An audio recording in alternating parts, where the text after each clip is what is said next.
Hello friends, welcome to new study channel. एक बार फिर आपके सामने हम आ गए हैं और अब हम इसके बारे में पढ़ेंगे, है ना। मैंने आपको अल्केन का फर्स्ट चैप्टर जो है वो पढ़ा दिया था और अल्केन के फर्स्ट चैप्टर में हमने अल्केन्स के इंट्रोडक्शन के बारे में पढ़ा था। आज हम अल्केन्स की प्रिपरेशन के मेथड्स पढ़ेंगे, है ना। बहुत सारे मेथड्स हैं जिसके थ्रू हम अल्केन्स को बना सकते हैं और उन्हीं मेथड्स को आज हम वन बाय वन करके पढ़ेंगे। ओके, तो we shall start from the first procedure, that is पहले मेथड से हम स्टार्ट करेंगे जिसको बोलते हैं बाय हाइड्रोजिनेशन। आप जानते हैं कि हाइड्रोजिनेशन एक ऐसी प्रक्रिया है जिसके अंदर हम हाइड्रोजन को ऐड कराते हैं, यानी the addition of hydrogen is called hydrogenation. Okay, तो पहली जो प्रक्रिया है उसको हम बोलते हैं बाय हाइड्रोजिनेशन। देखिए, पहली प्रक्रिया मैं पढ़ा रहा हूं बाय हाइड्रोजिनेशन, इसी को सेबेटियर-सेंड्रेंस रिएक्शन कहा जाता है। यानी हाइड्रोजिनेशन की जो प्रक्रिया है उसी को सेबेटियर-सेंड्रेंस रिएक्शन कहा जाता है। इसका जो एग्जांपल ये है, जिसे आप यहाँ पे देख रहे हैं अल्कीन, जो कि होमोलॉगस सीरीज का फार्मूला है CnH2n, ये अल्कीन है। इस पे जब हम हाइड्रोजन ऐड कराते हैं, अब चाहे सिन ऐड हो और चाहे एंटी ऐड हो, यानी हाइड्रोजन चाहे अपोजिट डायरेक्शन में आके जुड़ जाए या सेम डायरेक्शन से जुड़ के आके जुड़ जाए। अगर सेम से जुड़ता है तो उसे हम बोलते हैं सिन, अगर अपोजिट से जुड़ता है तो उसे हम बोलते हैं एंटीजन। क्या बोलते हैं? सॉरी, एंटी बोलते हैं, एंटी बोलते हैं। ये रैनी निकिल और हीट के प्रेजेंस में, रैने निकिल और हीट के प्रेजेंस में ये अल्केन में कन्वर्ट हो जाता है और अल्केन का जो फार्मूला होता है होमोलॉगस सीरीज का वो होता है CnH2n+2, where n is the number of carbon atom। Okay, second जो प्रक्रिया है उसको हम बोलते हैं by reduction of hello alkane, by reduction of hello alkane. तो यहाँ पे हेलो अल्केन क्या होता है कि कोई हाइड्रोजन ग्रुप जो है जब वो अल्केन पे जुड़ जाता है तो उसे हम हेलो अल्केन बोलते हैं। तो यहाँ पे देखिए आप कि ये R जो है वो एक कार्बन एटम है और X जो है वो एक हाइड्रोजन होते हैं। ठीक है, इसमें अगर हम हाइड्रोजन को ऐड करते हैं तो ये बन जाता है अल्केन, दैट इज RH, और हमको साथ में एक हाइड्रोजन एसिड मिल जाता है जिसको HX बोलते हैं। HX यहाँ पे X कुछ भी हो सकता है, यानी आप ऐसे कह सकते हैं X में भी F हो सकता है, Cl हो सकता है, Br हो सकता है या I हो सकता है, कुछ भी हो सकता है यहाँ पे। तो ये reduction of the hello alkane के केस में आता है। अब आते हैं कि अगर हमको हेलो अल्केन का रिडक्शन कराता है तो हमारे पास क्या क्या रिएजेंट जो है वो होने चाहिए। पहला जो रिएजेंट है, मैंने रिएजेंट की यहाँ लिस्ट लगा दी है, आप देखिए रिएजेंट। पहला जो रिएजेंट है उसको बोलते हैं Zn plus dilute HCl, Zn plus dilute HCl। Second है Zn प्लस एसिटिक एसिड। फिर थर्ड है Zn plus copper, copper in the presence of ethanol, that is C2H5OH plus. यानी नेक्स्ट हमारा है phosphorus iodide and hydrogen iodide. और अगला जो reagent है हमारा वो है aluminium in the presence of mercury, यानी एल्युमिनियम अमलगम इसको हम बोलते हैं इन द प्रेजेंस ऑफ एथेनॉल, है ना। तो हमारी जो पहली रिएक्शन, ये रिएजेंट है, आपको याद रखना पड़ेगा। पहला जो है उसको हम बोलते हैं, मैंने यहाँ पे एग्जांपल्स लिखे हैं, CH3Cl, इसको बोलते हैं methyl chloride plus hydrogen, that is CH4 plus HCl, है ना, CH3I प्लस H2। आप किसी भी प्रकार का जो इसके अंदर रिएजेंट है यानी रिडक्शन के लिए यूज कर सकते हैं और बनता क्या है CH4 प्लस HiO। आप देखिए यहाँ पे हाइड्रोजन एसिड जो है वो बन रहा है। लेकिन इस हेलो अल्कीन की जो रिडक्शन की जो प्रक्रिया है उसका जो एक्सेप्शन है ना, एक्सेप्शन है वो 3 degree halo alkanes gives sorry, exception ये है कि जो 3 डिग्री हेलो अल्केन होता है वो जब रिडक्शन हम कराते हैं तो वो अल्कीन बन जाता है। क्या बन जाता है? अल्कीन, यानी अल्केन नहीं बनता बल्कि क्या बन जाता है? अल्कीन बन जाता है। जैसे देखिए आपके सामने मैंने ये एग्जांपल लिखा है, आप देखिए यहाँ पे ये 3 डिग्री हेलो अल्केन है, आप देखिए यहाँ पे मैंने ऐड किया है 3 डिग्री हेलो अल्केन है और ये जो बना है वो आपके सामने है, वो एल्कीन कहलाएगा। क्या कहलाएगा? एल्कीन कहलाएगा। तो ये थोड़ा सा एक्सेप्शन है। थर्ड है जिसको बोलते हैं बाय उर्ज रिएक्शन। उर्ज रिएक्शन ये 1855 का समय है। इन्होंने जो रिएजेंट लिया वो सोडियम लिया in the presence of ether, sodium लिया in the presence of ether. तो देखिए यहाँ पे इन्होंने 2 मोल हेलो अल्केन लिया और जो सोडियम लिया, दो एटम सोडियम ले लिया इन्होंने, यानी सोडियम का प्रयोग किया और जो बना उसका नाम था RR, दैट इज CH3 और प्लस 2NaX, यानी कोई साल्ट जो है वो बनके रेडी हुआ। इसमें कुछ कमेंट्स हैं, उस कमेंट्स को देख लेते हैं।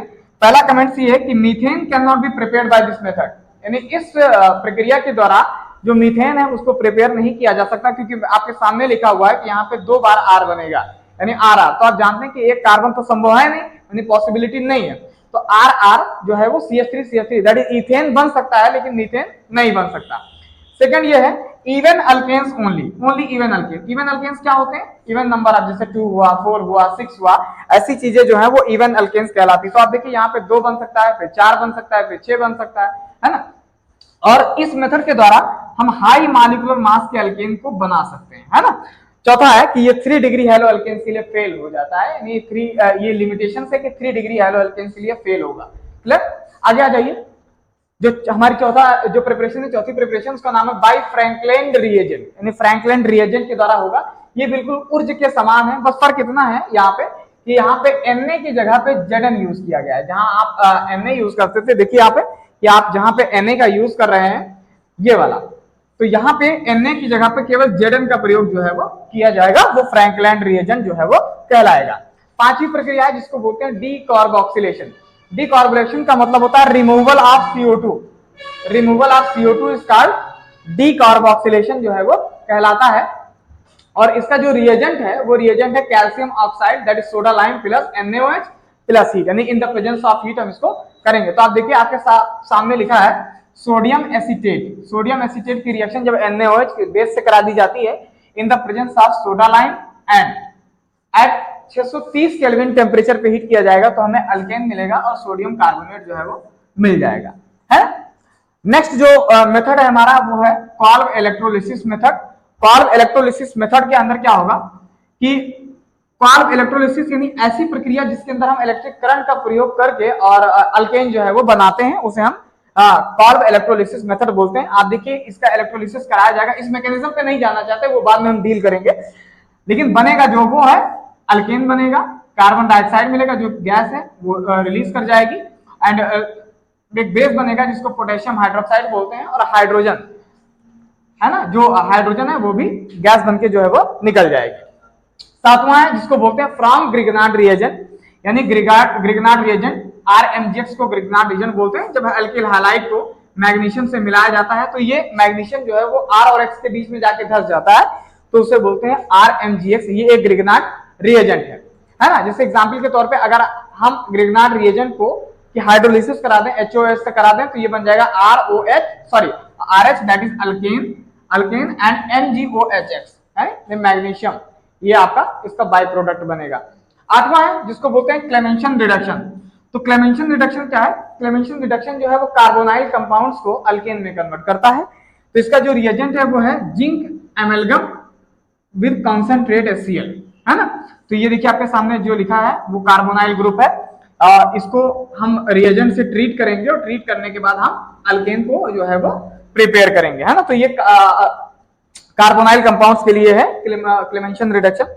और नेक्स्ट है जिसको बोलते हैं वॉल्फ-किश्नर रिडक्शन।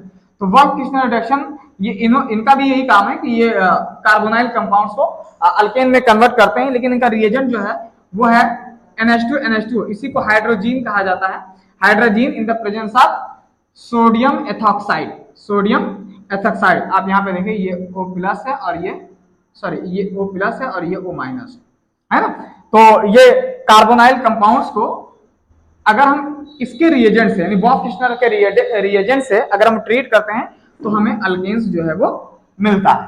तो ये सारे जो आपके सामने मैंने लिखा है 9 पॉइंट्स जो मैंने लिखे हैं, ये 9 पॉइंट्स अल्केन की प्रिपरेशन के लिए जो है वो जिम्मेदार है। अब इसके बाद जो है वो हमारा फिजिकल प्रॉपर्टी होगा, जो कि हमारा नेक्स्ट लेक्चर होगा। तो आपको ये मेथड्स को कायदे से पढ़ना है, इनको सीखना है, और इनको कम से कम इतना फैक्चुअल नॉलेज आपको होना चाहिए। मैंने अभी मैकेनिज्म पे कोई वर्क नहीं किया है कि आखिर ये बना कैसे, क्योंकि मैकेनिज्म हम कंटिन्यूअस सीखते रहेंगे, हमें पहले फैक्चुअल क्वेश्चंस आने चाहिए। तो जब फैक्चुअल हमें पता होंगे तो हम फिर मैकेनिज्म को अच्छी तरीके से ट्रीट कर पाएंगे। तो आपको जानना है कि आपको पहले फाउंडेशन बनाना है, क्योंकि every strong building contains strong foundation, है ना। तो ये काम जो है आपको करना है, इतना पहले आपको बिल्कुल पढ़ लेना है, समझ लेना है, रट लेना है, आपको सारे काम करने हैं। और आप जो नेक्स्ट वीडियो हमारी है वो नेक्स्ट वीडियो आप तक पहुंचेगी और आप उसको पढ़िएगा। लेकिन उससे पहले आप पहले चैनल सब्सक्राइब कीजिए और उसके बाद हमें शेयर कीजिए, फॉलो कीजिए, और ताकि चीजों को आप आसानी से समझ सकें। ओके, तो हम मिलते हैं नेक्स्ट क्लास में, तब तक के लिए थैंक यू।